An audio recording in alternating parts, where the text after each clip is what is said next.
बुलढाणा तालुक्यातील कोलवड येथे कृषी विभाग आणि कॉनफ्लाय डायनॅमिक्स यांच्या पुढाकाराने कृषी ड्रोन प्रात्यक्षिक याचं जनजागृती शिबिर ठेवण्यात आलं होतं। यावेळी कॉनफ्लाय डायनॅमिक्सचे संचालकांनी शेतकरी तसेच विद्यार्थ्यांना ड्रोन फवारणीचे प्रात्यक्षिक करून दाखविले। यावेळी कृषी विभागाचे अधिकारी सुद्धा उपस्थित होते। या कृषी ड्रोनच्या प्रात्यक्षिकात औषध फवारणी, पिकांचे आरोग्य परीक्षण आणि अचूक शेती तंत्रज्ञानाची माहिती देण्यात आली। शिवाय कृषी यांत्रिकीकरण उपअभियानाअंतर्गत शेतकऱ्यांसाठीच्या शासकीय योजना व अनुदानाची माहिती सुद्धा देण्यात आली। तसेच ड्रोन शेतीचे फायदे आणि नियमांविषयी माहिती यावेळी देण्यात आली। MCN न्यूज मराठीकरिता प्रमोद मिश्रा, बुलढाणा। नमस्कार, मी आरती म्हस्के, कृषी पर्यवेक्षक, कृषी विभाग, बुलढाणा।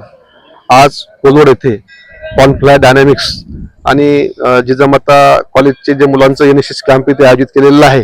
तर जिजामाता कॉलेज बुलढाणा आणि कृषी विभाग या तिघांच्या संयुक्त विद्यमानं इथे आपण एक ड्रोन तंत्रज्ञान याविषयी कार्यक्रम आयोजित केलेला आहोत, आपण बघितला।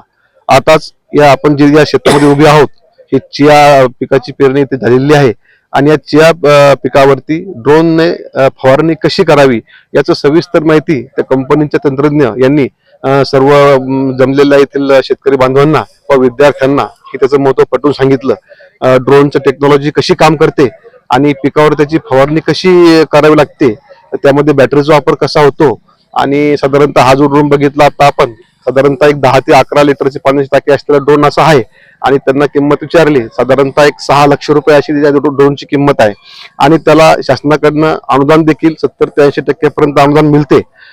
सुरुवातीला थोडं महागडं तंत्रज्ञान असल्यामुळे वैयक्तिक शेतकरी बांधवांना थोडं परवडणार नाही, परंतु ज्या आमच्या कृषी विभागाकडील जे शेतकरी उत्पादक कंपनी आहेत, FPO आणि शेतकरी गट आहेत, तर गटा मिळून, कंपन्या मिळून सुरुवातीला आम्ही याचा म्हणजे शेतकऱ्यांना आम्ही प्रोत्साहित करत आहोत की आपण कंपनी मार्फत याचं खरेदी करावी आणि इतर शेतकरी बांधवांना याचा आपण उपलब्ध करून देण्यात यावं, म्हणजे शेतकरी बांधवांना कमी खर्चामध्ये याचा उपयोग होईल।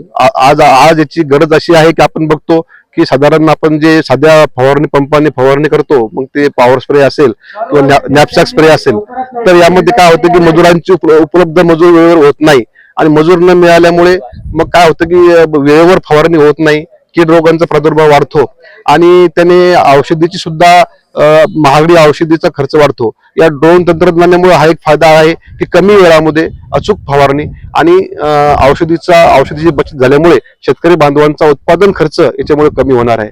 त्यामुळे भविष्यात जास्तीत जास्त शेतकरी बांधवांनी ड्रोन तंत्रज्ञानाचा लाभ घ्यावा असे मी कृषी विभागाच्या वतीने विनंती करतो। धन्यवाद। नमस्कार।